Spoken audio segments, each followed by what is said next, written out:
Well, hi, good morning. Thank you for joining me. Well, I'm in my shop, and you can see who is in our laundry room playing around this morning again.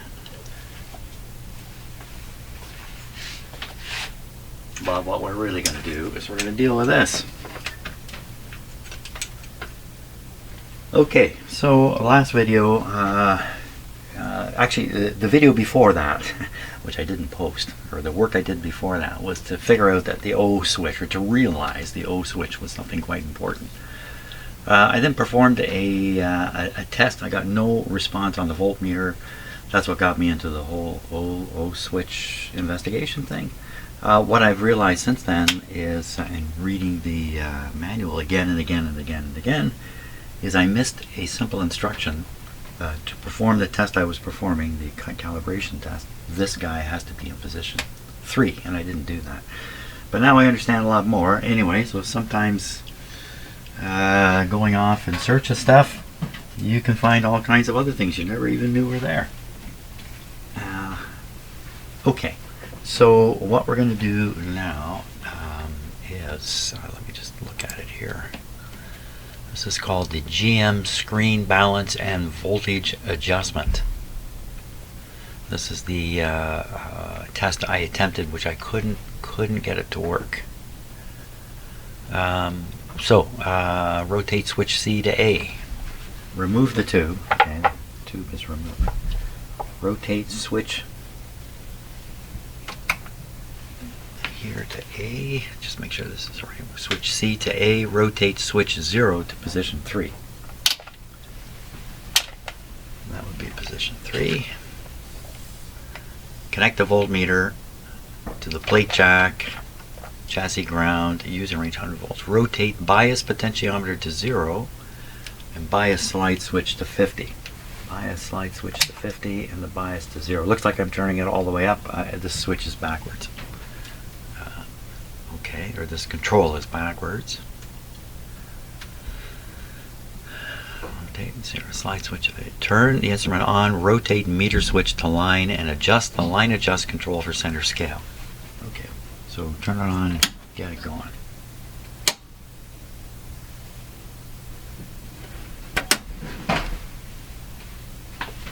What's going on in here?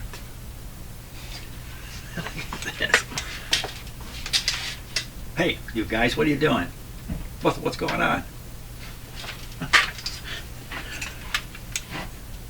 I think they've just about worn out their time in the laundry. They're going to go somewhere else now and mess around. Okay, so this is warmed up. We'll flip this to line.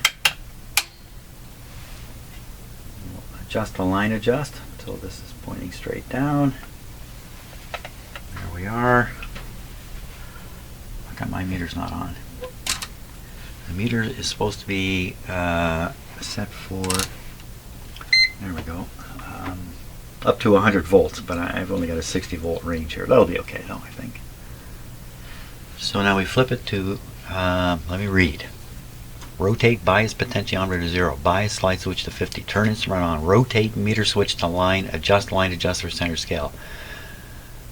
Adjust P14 for 60 volts on DC meter. Adjust front panel. Okay, then you move on. So we're supposed to have 60 volts here.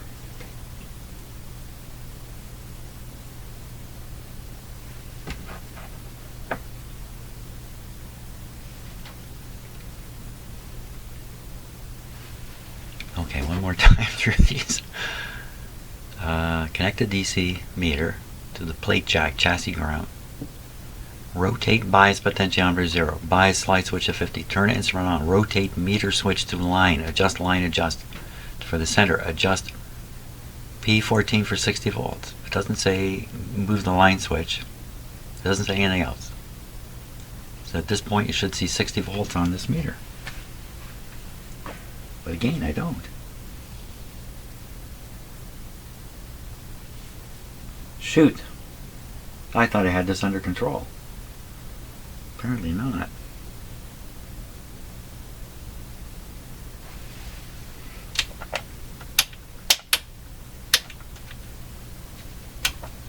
There won't be anything on here until you turn this to test. Just on 3 now? We're on 3. Test. there we are. The line adjust. Ooh, ooh, ooh, ooh, ooh. Sometimes you're not supposed to do that. Rotate meter switch to line adjust for center scale. Adjust P14 60 volts. It seems to be suggesting this should stay in the center in any case. So let's do that. Hopefully I'm not making a mistake. Now P14 to make this is minus.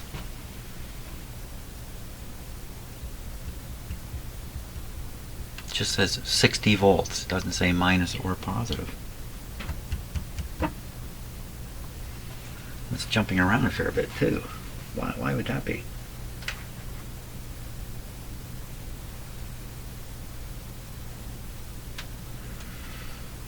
So it's possible what we're seeing is, and I think this is true from looking at the oscilloscope, this is a AC signal impressed on a DC voltage. And what that does to the meter, since the meter peaks at the voltage, it just takes a peak and then shows you what it saw. It's not constant, right? It's not an analog thing. Sometimes it peaks, and the wave is up, the wave is down, and this is probably why this is doing this. Okay, this started at 16, didn't it? What's that? It's at 6 because I adjusted this. We're nowhere near 60 volts. I don't like the situation. Okay, let's adjust P14 and see what kind of disaster that precipitates here. P14. Can I rotate this?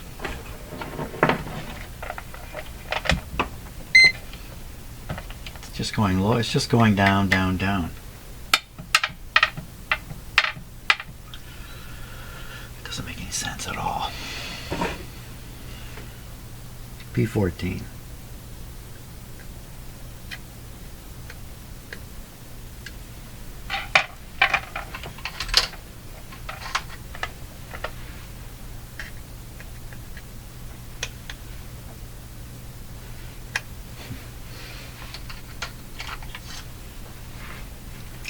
My smallest screwdriver. Here we go.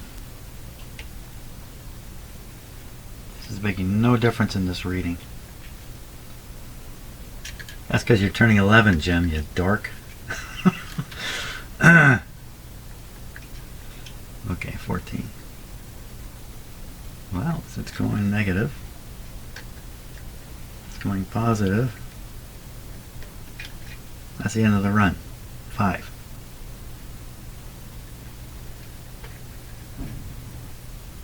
That's the end the other way.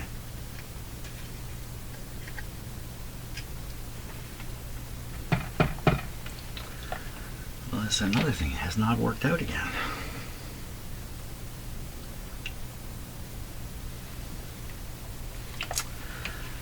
Well, son of a gun. Really. Okay, I gotta stop because I don't know what to do. I gotta come up with something good to do next. Thought maybe we could do something a little more cheery and look at the weather report. So this is the Canadian National Weather Radar we're looking at. You can see it extends about halfway down into the States here, and the map does anyway. You can see. Look at this. Look at this gigantic amount of moisture coming up. I'll play this in a second, and then you can see this shape here. This is where the blast of air is coming up and then crashing into colder air from up here.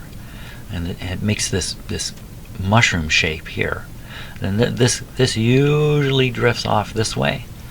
Occasionally it curls around like this, but not very often. Let's see what it's doing here.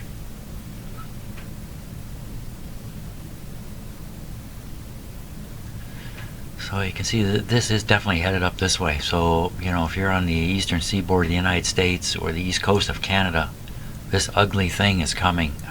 Boy, now it's days away. Like this part's days away, but still, wow. But I'm interested in this area here. I live right around here. Let's zoom in. Let's take a look at what's going on. Okay, so when there's a lot of weather, it's hard to see the map itself. So Aurelia's right here, and this is coming. This is going to go right over top of Aurelia here. This heavy part here. That's what it looks like. Oh my gosh. So yesterday's snowstorm was supposed to drop 15 centimeters. It dropped about 8 or so. Not as much. And today the forecast was for 40 centimeters. But I mean, I don't know. That's a huge amount of snow. There it is. There's the 40 centimeters right in here. Oh boy. I think I got problems on my bench. Did you watch the short video of my wife and I driving back home from going out to the stores yesterday? I posted a short video to give you some idea what the snowbanks look like around here. Well, they're going to be double. After this, they'll be double. Yikes. As you've probably realized, I'm investigating the AI systems and how useful they can be in my life, and I'm showing you the results of me using it occasionally when I'm in my shop here. So I thought, well, okay, this O control on the precise tester has a number of settings, and each setting is connecting to a different element in the tube, I believe. I may be wrong about that. So I thought, well, let's ask Mr. AI, what does it know? And so I said, on my precise 3 tube tester, there is a control labeled O. It has 9 positions. What does each position do? And here's its response. The O control on the precise 3 tube tester typically adjusts the output voltage or bias voltage for the tube being tested. Each of the 9 positions corresponds to a different voltage setting, allowing you to fine-tune the test conditions for accurate measurements. Now I'm a little confused about the O control. Still, I don't think I've got a complete grip on it, even if I thought I did. I don't think I do. I think this is completely wrong. I think what you've got here is AI providing a correct sounding answer, but it's just completely nonsense. The other thing I've noticed while we're being a little critical of AI here is if you ask it a question within which you embed the answer. So you'd say something like, most of the time trees are 10 feet tall. Can you tell me the average height of a tree? The answer you might get is the average height of a tree is 10. You might get something like that.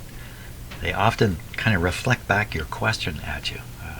So you got to be careful with these things. No doubt about it. I can't buy into this. And at this point, I'm able to detect what I believe is the incorrectness of this statement. Am I always going to be able to do that? No. So there's a big risk here. There's no doubt about it, with AI providing incorrect answers that you cannot recognize as being incorrect. So, and maybe I'm totally wrong anyway. Maybe he's absolutely right here. My artificial intelligence in my head maybe is wrong. I just thought I'd show you that because I'm trying to encourage people to poke into this stuff because it's not going away. Oh man, look at this thing. Wires and switches everywhere. There was something I was going to say here. There's a reason I have this in front. Oh yeah. So look at these switches here. I may have to put this right on the computer screen to really see it clearly. But the switch numbering goes like this: 10, 12, 1, 2, 3, 4, 5, 6, 7, 7. 10, 12. These are one after another. The first one is not number 1. The first one is number 12. When the instructions say set this control to 3, what 3 are they talking about? Are they talking about the 3 that's on the panel? Probably. 0, 1, 2, 3. That's actually the 4th one up. So how do you like that? The 0 doesn't make any sense to me. Doesn't make sense to me. What I'm concerned about here is the first position is 12. The second position is 1. The third position, I should just snap this to 2 and see if the meter comes on. I mean, that would be crazy. That would I wouldn't be the only person who's totally bamboozled by this thing. If that's the case, let's find out. Okay, so we'll put it back on.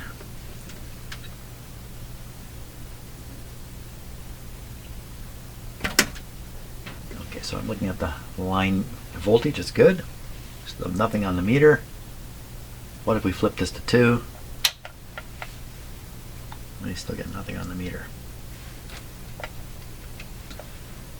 can this be? So I don't have this in test position now. I've turned this off.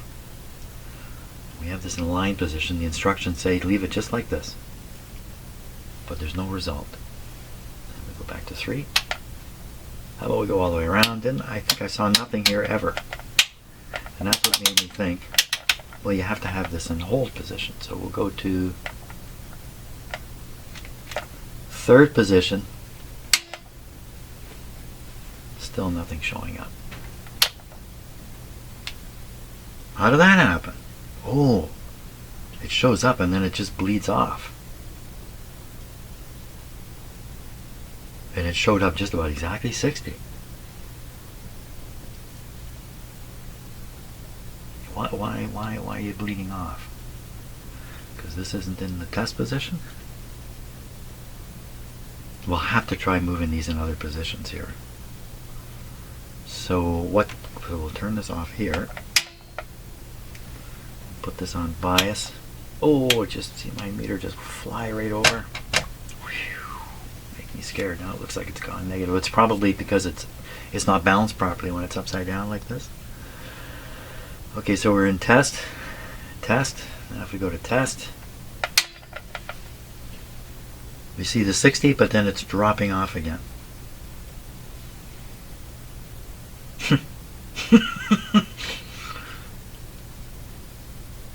What else? What else could it be? Is it the meter that's bleeding off the charge? Doesn't seem to be. Can we duplicate the 60? If I go like that and then go like this again. No, I didn't get any 60 that time. Back down to the line. Go over here. 60. So it was 61 something for a moment. Well, I certainly can't adjust it with doing this. What does this mean? Bleeding down voltage. Oh my gosh. Oh my.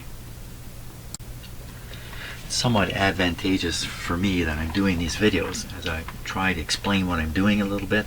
Forces me to think deeper about what's up, and so I make a little bit of progress in trying to understand something like this. I can come in, make a little talk, and if halfway through the talk I may discover I'm full of crap. So let's go through it here. A few things I've noticed on this schematic, and my light on too bright here. Let's try it like that. So just some overall things to make it very, very simple. And that's my cat making a jump and failed and fell. Okay, he'll go away now. So tube sockets. Okay, selector for EM or GM test. Here, selecting what is hooked up to what pin over here. These are the different selectors. This side of the schematic is the voltage, signal, whatever preparation side. And then these lines are carrying the prepared voltages or whatever over into these switches, which are then switching it over into these lines, which are then being switched. No, they're not switched. They're fixed onto the different terminals that are over here. Okay, that's the overview of it. It's kind of obvious, maybe, but it's worth me saying it because it's helpful to me. I noticed that at the bottom here is the simple tube sockets, and at the top are the more complicated ones with more pins. If you come down here, then the situation is simpler. This is a 4-pin tube here. 2 of them are heaters, so you're left with a grid and a plate. Well, it could be this way or that, depends how the switches are set. The thing is, it's simpler down here, and so I might be able to... Oh, cat on the keyboard there. We're still going. Cat standing on the keyboard. Okay, look, no. Don't. Bert, what are you doing here? You know what, Bert, I'm deep in thought, and you're not really helping in this case too much. Look at this guy. He's a per machine.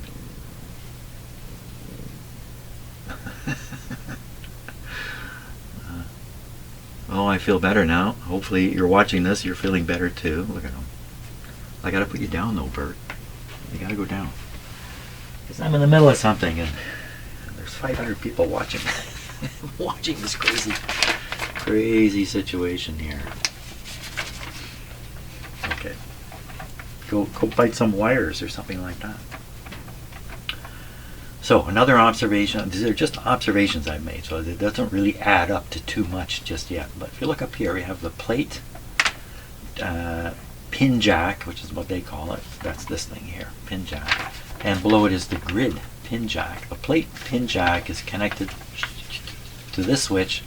This switch decides what is going to be on this jack. And it isn't always the plate, and I don't understand that, or else I've got it wrong still in my head, but I don't think I do. So you can rotate this switch, and you can just monitor the voltage on this plate thing, and you're going to see stuff happen. And we did that. I did that, and I saw stuff happen. So, okay. The grid, you think, well, it must be doing something similar with the grid. No. What they've done is they've hooked up this grid pin jack to the grid, to a line going to this tube, tube socket. So you can, if you choose, if you set these switches right, probably one right up here, turn this into a grid cap terminal spot, if you like. You never ever need a grid cap with a tube that plugs into this socket. So what's going on here is they're just kind of finding a handy way to fire up this grid jack off this line going to this tube. Like I say, you'll never need a grid cap on a tube that plugs into here. So slowly I'm picking this apart, very slowly in fact. Switches like this, God help me, I got no idea what's going on here yet. And is this going to help me figure out the fault? You know, if I don't even have a good overview of this, I'm not going to be able to sort out a fault in here. And I probably need to have complete and detailed understanding of the faulted area, assuming there is a fault, because again, it could just be me and I'm doing something wrong here. I've read something wrong. I mean, that's a very high possibility at this point, and I'm just in confusion. And to some degree, looking at this is not going to help me clear my misunderstandings about how this operates. I'm sure I've got a few in my head already. I did spend time trying to figure out, well, which one of these is generating the B+. Is it this? Or is it this? And I think I made an earlier statement about, you know, these tube testers, they don't test a tube like the tube operates in a radio. And I think that's still true. But I think I mentioned that the tube tests are done without even any DC being used at all. Well, that's not true in this tester, that's for sure, because it's got these two carefully designed rectifier systems here.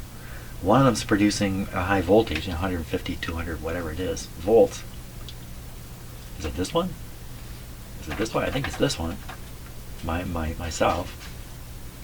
And so I haven't gone any further than just trying to guess which one of these is producing the B+. The other one, what would it be producing?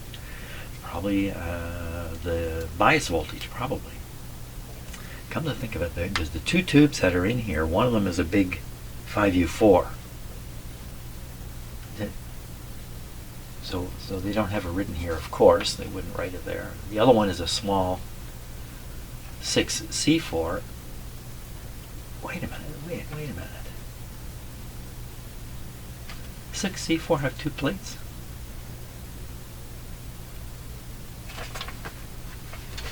No, it's not a 6C4. 6C4 is what I'm testing. The tube that's in there is a 6X4. Yeah, 6X4 will have two plates probably. There's no reason why it wouldn't. Let's just take a peek. So I was going to try to use the, I'm trying to identify which tube is in which one of those. 6X4, 6X, that would be right at the end, wouldn't it? 6X, W, X, Y, Z. 6X5, 6X4, there it is. Yeah, two plates, a cathode. Two plates and a cathode. 5U4, that doesn't have a cathode. Aha! Okay, I've got them separated then, because 5U4, I'm sure, is a filament type tube. Let's just take a check. 5U4, 5U. Someday they'll replace computers with books, by the way. 5U4. Yeah, see, no cathode, just using the filament. Okay, so that identifies the two of them here. So I know the 5U4 is up here. Why a 5U4? I don't think so much for voltage, it'd be for current. It'd be that they want to be able to drive a fair bit of current. B plus current? Well, the other rectifier must be the C minus, or the bias rectifier. So yeah, this would be the guy supplying the current, and maybe there's a few tubes that maybe really draw it when they're operating. So you need a chunky supply here. I also looked at the size of the windings, because sometimes pictorially they're trying to explain the relative voltages, and you can see this is the biggest one up here. That's right next to this tube. So yeah, it all adds up. Okay, 5U4, B plus generated in here. I'm not going to try to analyze this on camera any more than I am already, because it's probably pretty tough to watch. But that's where I'm at. Do I know what's going on yet? No. No. But I don't feel bad about that, because nobody in the world knows what's going on anymore. Nobody. So I'm not alone.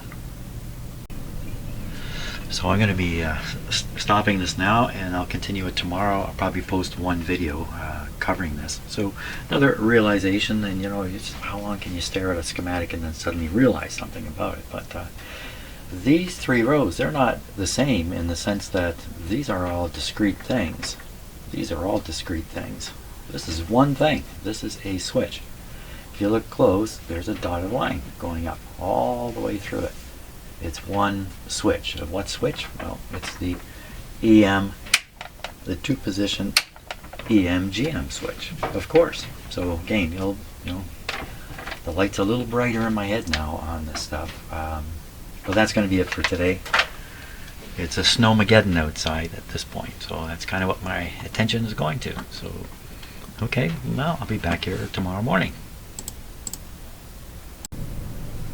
Well, it is the next day. It's February 17th now, and I think I'm ready to proceed here. I've got a new idea. I've been doing all the fooling around with this machine, and focused on the transconductance measurement, or the GM measurement. And this machine's designed to also do an EM measurement for most tubes, but I haven't made much use of that at all. Either with this tester or any tester, I tend to ignore the EM side of things. I think it's a simpler, not as revealing test, but of course the people who made the precise tester indicate that for some tubes it's a better test, it's a more meaningful test. So that being the case, I should be more curious about the EM testing side of this machine, and I think that's what I'm going to do today. Is I'm going to see if this tube, I don't know if there's an EM test for this tube, there probably is. Set the machine up to do that, perform the test, do these other pokey things, and see what differences occur. And maybe that's going to reveal something more about how the machine is operating or misoperating. Just to be clear, the misoperation that I'm trying to resolve is the fact that the B plus is not showing up. Let me take it back.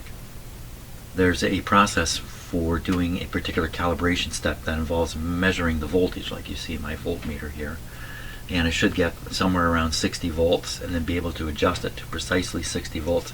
The voltage is 0 all the time, and so I think this is a problem that should and could be resolved. Could and should be, I guess that'd be a better order. And but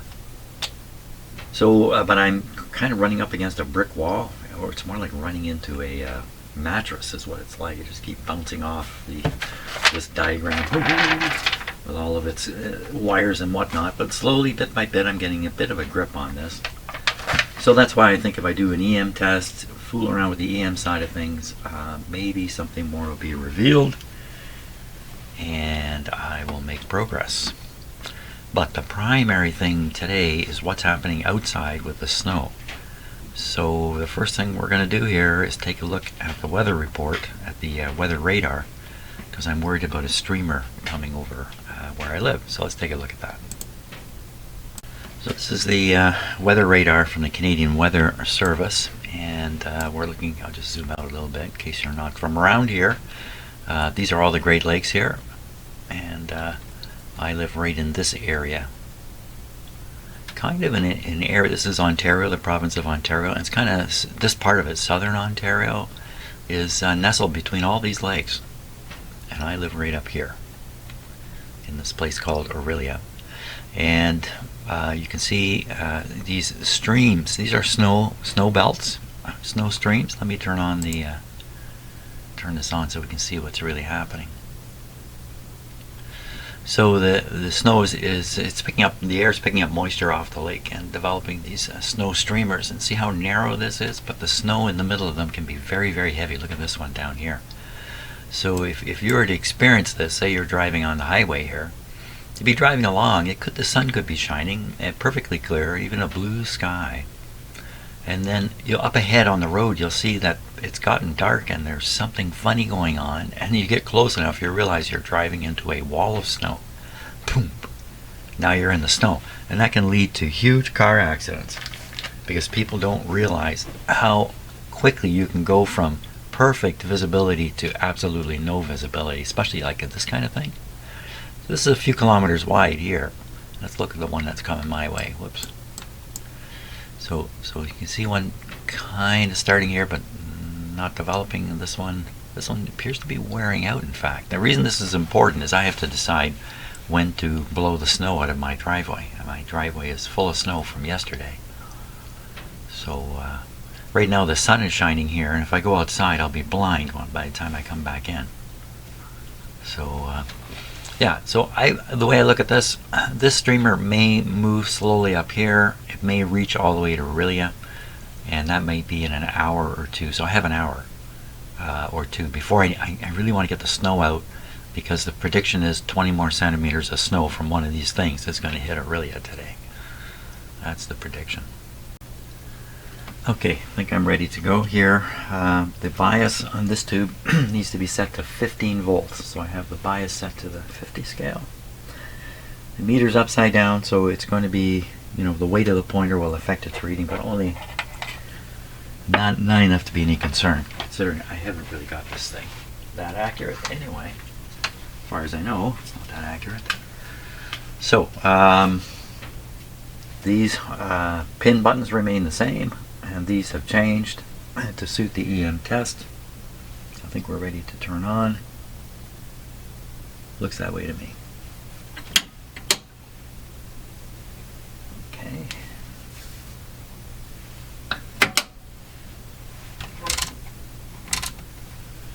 Might as well put this on. Now, for this to read 60, I think there's more to it than just turning this knob right now, but what's being read here is controlled by this knob. That's what I believe anyway. Let's just, so you have -6 on the what I would imagine to be the bias. 0, 0, 0. Oh, now that's interesting.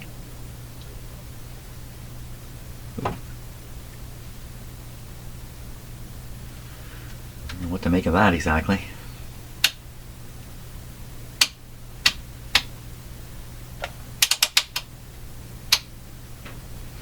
So put the machine into test. Oh, it is in test. It shouldn't be like that, Jim. Oh, Jimmy. Oh, bad actor. Okay, nothing bad happened. I think we actually got a test result here. So now we want to set the bias. Bias is supposed to be, I'm checking the chart here. I think I read 15, but let me just double check. 15 volts. Okay, so I go bias.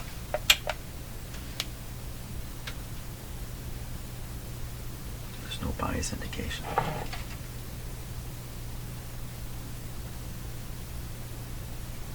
Well, yeah. No bias indication. Line check. Okay, so we're low on the line. Not that it matters much right now. Fix it though. Bias. Supposed to set it to 15. Well, I did say I wanted to do this to see if I could identify more problems. I think maybe I Have I identified one already? Oh. Look at that. That's not going to help.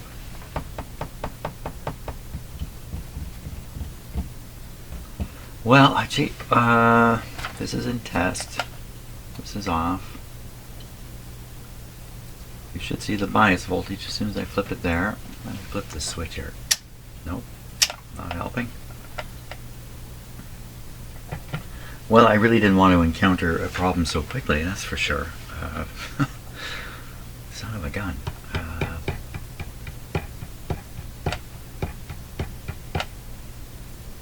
How to proceed? Well, we could see a negative voltage here when I move this to, well, there's a negative voltage right there. It's not on test anymore. So let's put it on test.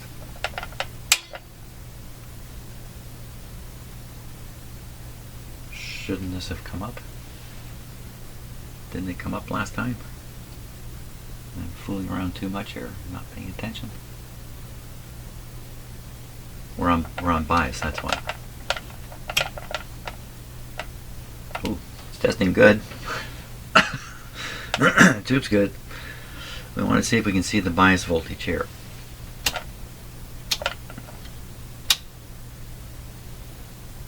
What happened?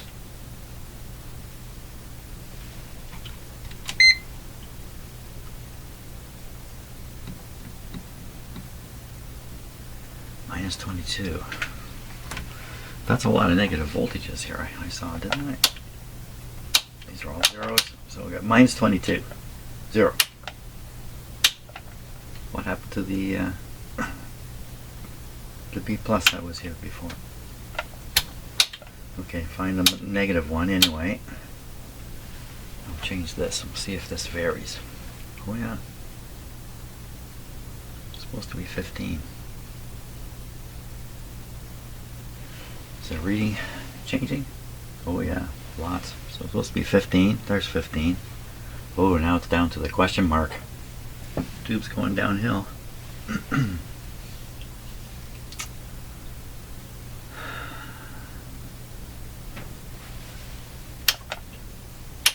I must still be misinterpreting this. There's also a common line, which the way I understand that now is one of these button settings will connect to the common line. You know what? Forget it. I'm not going to try to explain it. I don't think I have it right. I think I mentioned yesterday, sometimes when I'm trying to explain things on camera here, I'm really trying to clarify them in my own mind. And talking about them out loud is helpful. But often what it reveals is when I think I know something, I really don't.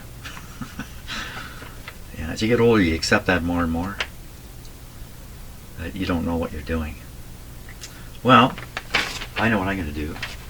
I'm going to stop for now. That's what I'm going to do. Well, I'm back in from clearing the snow from my driveway. I have some photographs here to show you. Let's take a little look. So this photograph was taken this morning out my front window, and I was trying to catch the sunrise. You can see it coming up over here. This is Lake Couchiching. This actually is 3 kilometers away shoreline, and just below it, this white patch above my neighbor's roof, that's Lake Couchiching, which you can just barely see it from my house here. And of course, I took this photo to show the snow that's outside. I think this was yesterday. This is this morning after you were watching this video. I left the video, so to speak, went out and did this. There's my neighbor out with his little snow machine. You can see the corner of my big one. I've got a big one, which is good. That's before, and this is after I've removed all the snow out of my driveway.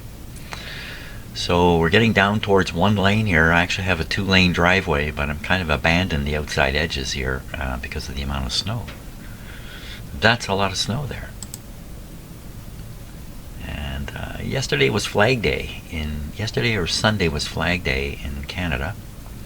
And so we had our flag up even though nobody was going by on our street. Our street doesn't really go anywhere. It's a very residential street, so I put this flag up in the window and you can see my cat there. There we go. That's some pictures.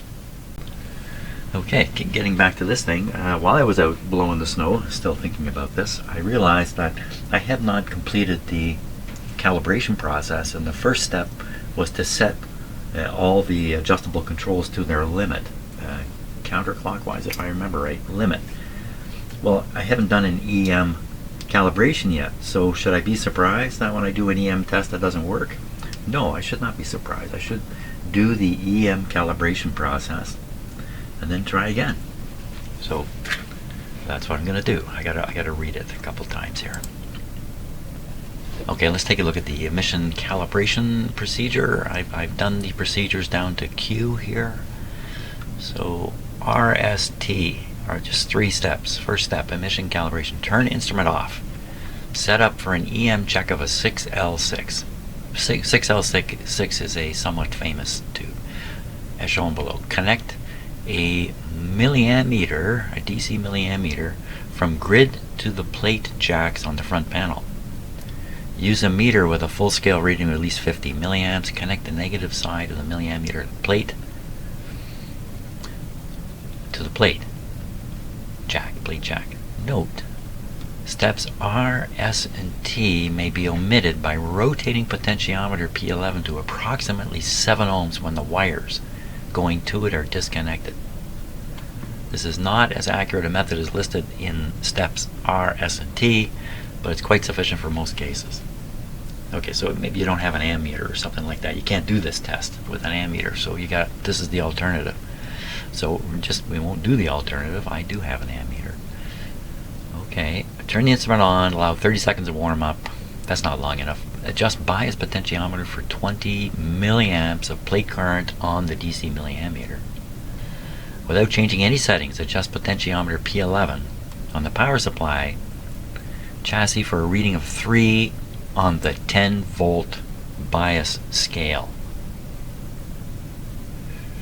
Without changing any settings. So what is the setting that the meter is set to? Rotate meter switch to test.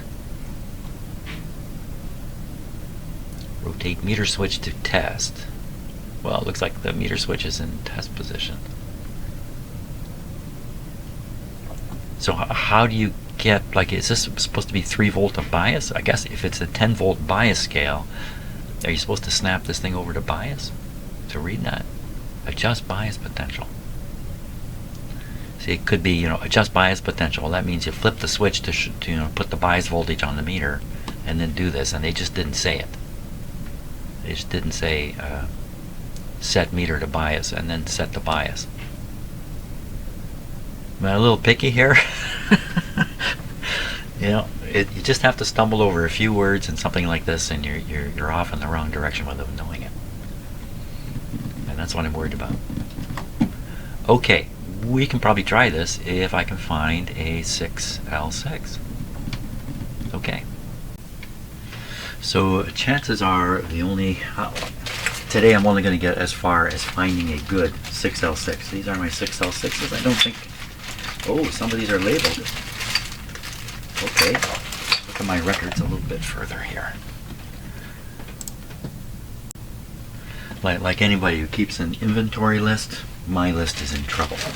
So some of these tubes have labels on them. Let's take them out of here.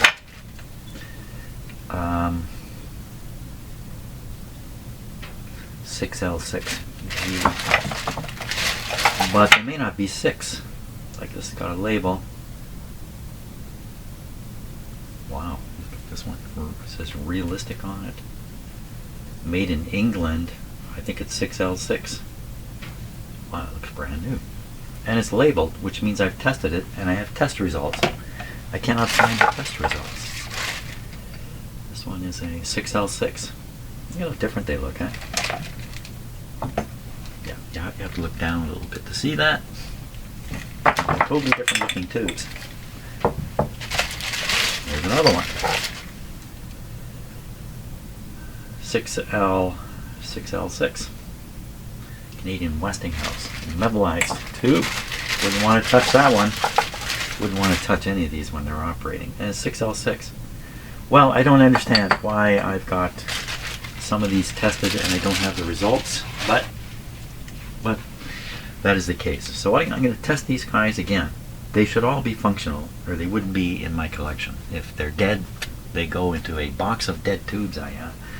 But I'm going to test these again. I think I'll label them all and test them all carefully. 6L6s are important tubes. And then I'll know what I got. And that'll be for tomorrow then. I'll during the day today I'll get through the testing, and tomorrow I'll have a nice 6L6. I'll know the condition of, and maybe even a couple, and then we can do the calibration properly on the unit here. That's my plan. So thanks a lot for watching. Kind of a sloppy video, but such is life. See ya.